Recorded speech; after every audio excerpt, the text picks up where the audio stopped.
Audio book वाङ्मय 66 युग निर्माण योजना दर्शन स्वरूप व कार्यक्रम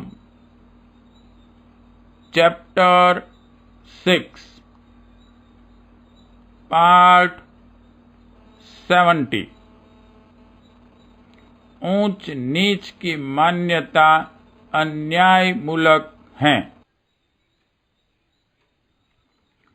घोड़ा, गाय, बंदर, कबूतर आदि पशु पक्षियों की तरह मनुष्य भी एक जाति है। उसके रंग, आकृति में, प्रदेश और प्रकृति के कारण कुछ अंतर भी हो सकता है, पर मूलतः वे एक ही वर्ग या जाति के गिने जाते रहे हैं।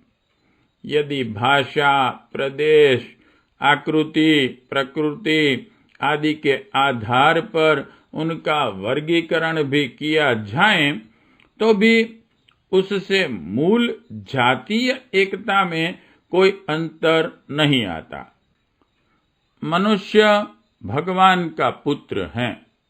पिता को अपने हर बच्चे से समान प्यार होता है और वे सभी बच्चे एक वंश वर्ग के माने जाते हैं। परस्पर भाई भाई एक ही परिवार एवं अंश वंश के हैं।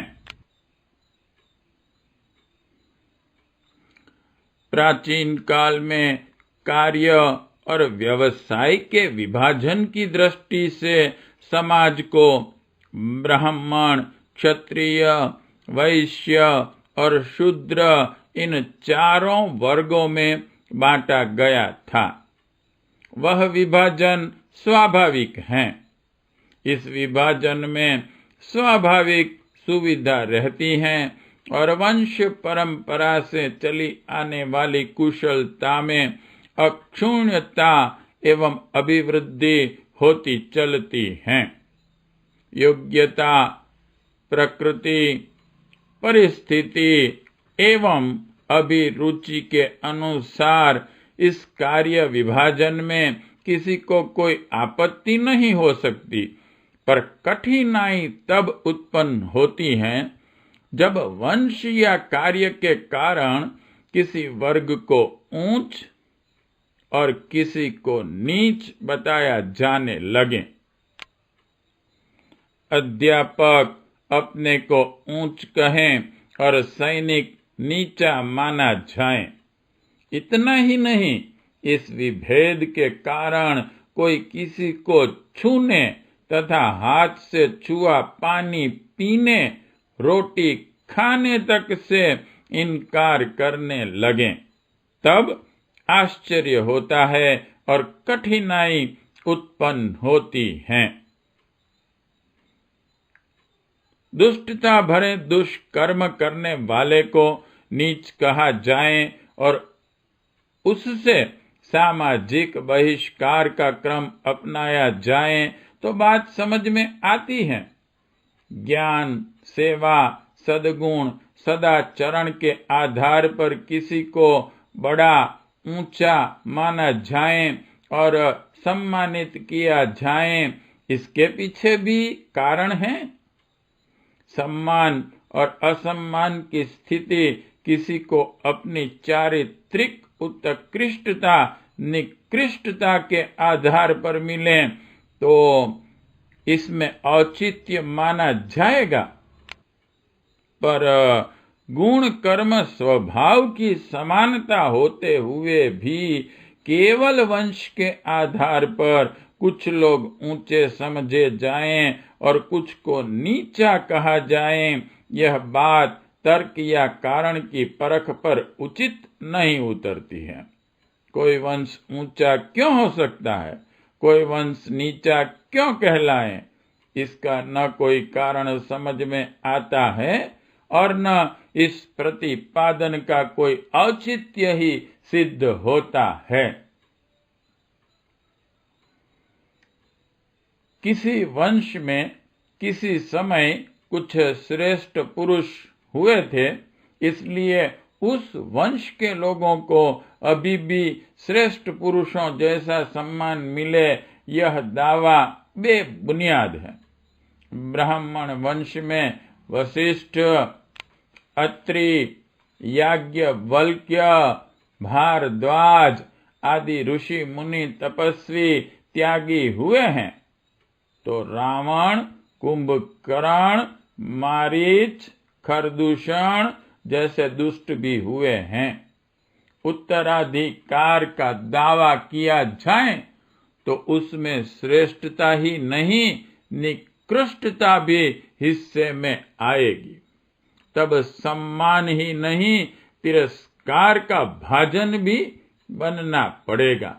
किसी वंश में न तो सभी लोग अच्छे हुए हैं न बुरे, सबको उनकी उत्कृष्टता निकृष्टता के अनुरूप मान तिरस्कार मिलता रहा है। उत्कृष्टता किसी वंश की बपौती नहीं, हर वर्ग में श्रेष्ठ व्यक्ति होते रहे हैं। इसी प्रकार कोई वर्ग ऐसा नहीं जिसमें निकृष्ट चरित्र के पूर्व पुरुषों की एक लंबी श्रृंखला न मिल सके। फिर उनके वंशजों का दावा केवल उत्कृष्टता पर ही हो और वे उसी आधार पर अपने को ऊंचा घोषित करें और ऊंचे लोगों को मिलने वाले सम्मान को प्राप्त करना चाहें, तो यह उनकी अनधिकार चेष्टा होगी।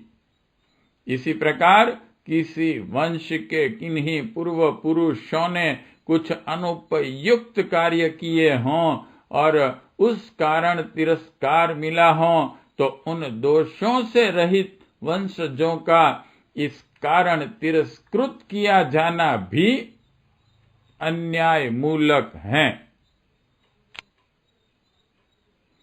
जाति पाति की बात समझ में आ सकती है, पर ऊंच नीच का विभेद सर्वथा अवांछनीय है। कोई ईमानदार और समझदार व्यक्ति इसका समर्थन नहीं कर सकता। भारतीय धर्मशास्त्र इस मान्यता का सर्वथा विरोधी है। यहाँ अपने श्रेष्ठ कर्मों के कारण शूद्र वंश के अगणित व्यक्ति ब्राह्मण पद पाते रहे हैं। इन प्रमाणों से भारतीय इतिहास पुराणों का पन्ना पन्ना भरा पड़ा है। मध्यकाल में भी रैदास, कबीर, नानक, दादू, नामदेव, विवेकानंद आदि अनेक भक्त ब्राह्मणोत्तर जातियों में कितने ही तो शूद्र वर्ण में पैदा हुए, पर उनकी गरिमा किसी ब्राह्मण से कम नहीं आंकी गई। गांधी, बुद्ध, महावीर भी तो ब्राह्मण नहीं थे। राम, कृष्ण क्षत्रिय थे, पर उनकी पूजा ब्राह्मण भी करते हैं। श्रेष्ठता को जातीयता की सीमा में आबद्ध नहीं किया जा सकता। आज अपने देश की विचित्र दशा है। हिंदू समाज की 1/3 जनसंख्या अछूत अस्पृश्य कहलाती है। उन्हें सवर्ण हिंदुओं के समान नागरिक अधिकार अभी भी नहीं मिले हैं। संविधान ने अस्पृश्यता को अवांछनीय और कानून ने उसे दंडनीय माना है। जनमत का विवेक ऊंच नीच की मान्यता को अनर्गल घोषित कर चुका है, पर अभी भी हमारे मस्तिष्क और व्यवहार में वे ही मान्यताएं जमी बैठी हैं।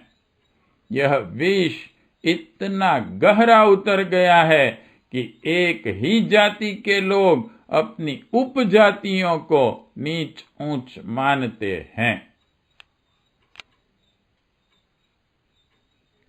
बहुत सोचने पर भी इस ऊंच नीच की मान्यता का कोई औचित्य समझ में नहीं आता।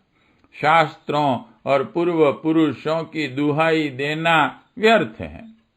अंधकार युग में किसी ने कुछ श्लोक गढ़कर किसी ग्रंथ में चिपका दिए हों तो बात दूसरी है, पर महान हिंदू धर्म इतना अनुदार और संकीर्ण तो नहीं हो सकता कि वह मनुष्य के बीच पड़ने वाली घृणा द्वेष को बढ़ाकर सामाजिक एकता को छिन्न भिन्न करने वाली खाई खोदे।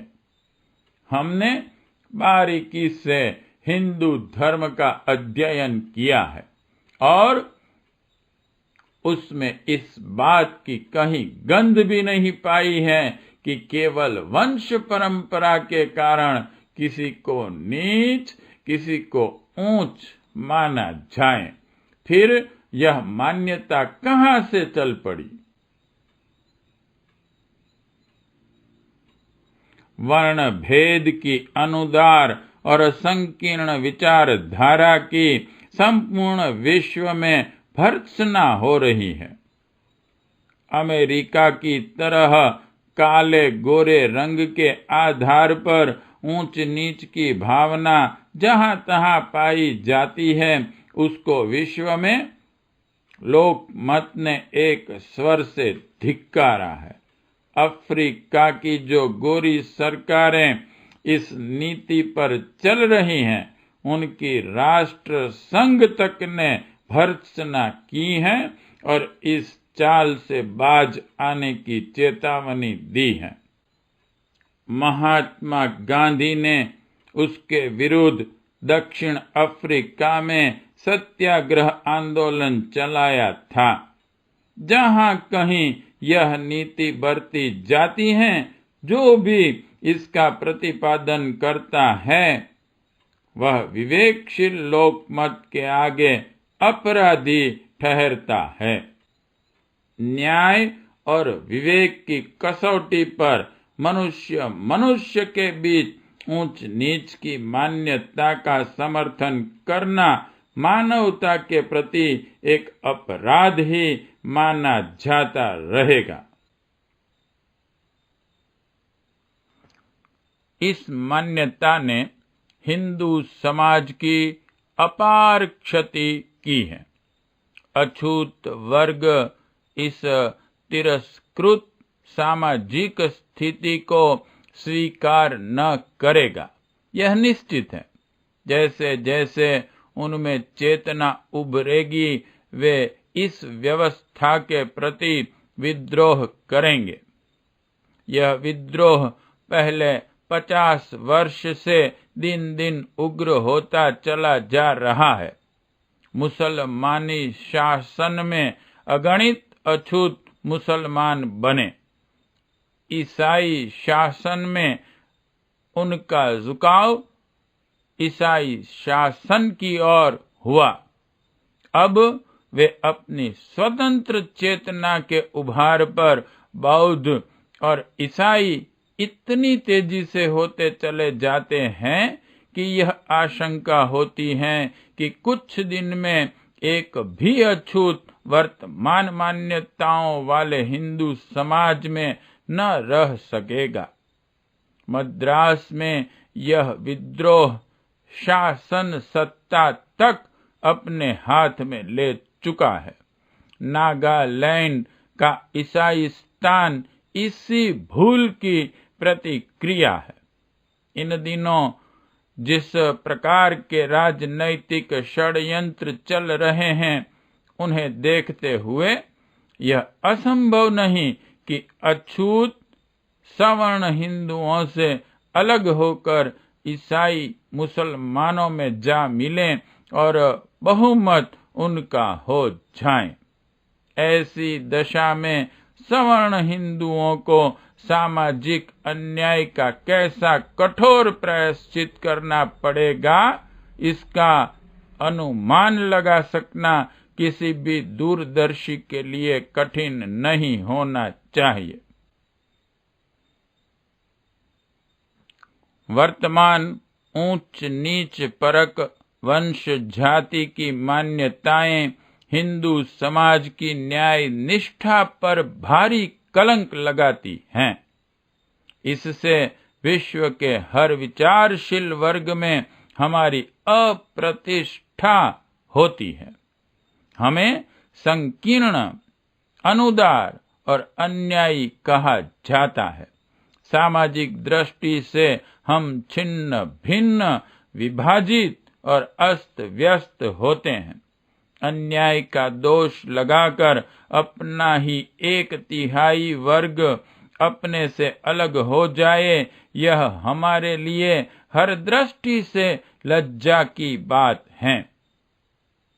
बात यहीं तक सीमित नहीं, हमारी अनीति से क्षुब्ध होकर दूसरे धर्मों में गए हुए अपने लोग अगले दिनों प्रतिशोध की भावना से ओतप्रोत होंगे और हमें अपनी करतूतों का दंड भुगतना पड़ेगा।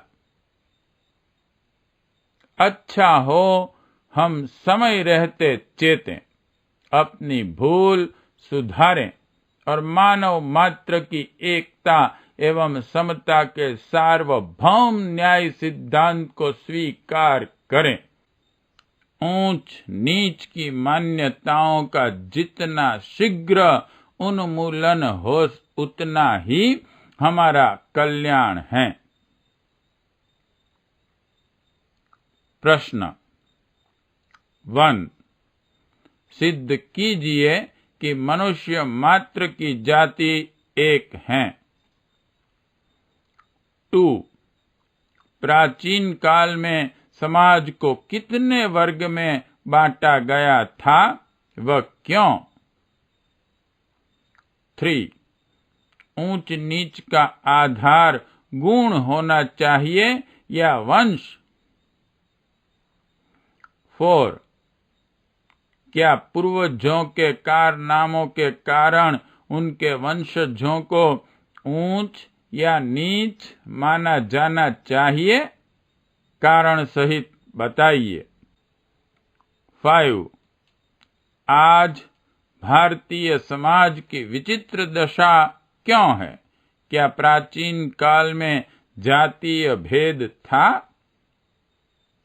6, वर्ण भेद की संकीर्ण नीति से देश का क्या अहित हुआ है?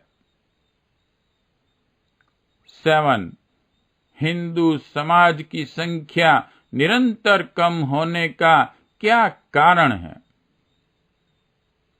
8, हिंदू समाज संकीर्ण, अनुदार एवं अन्यायी क्यों कहा जाता है? 9, ऊंच नीच के मामलों में हमारा कर्तव्य क्या है?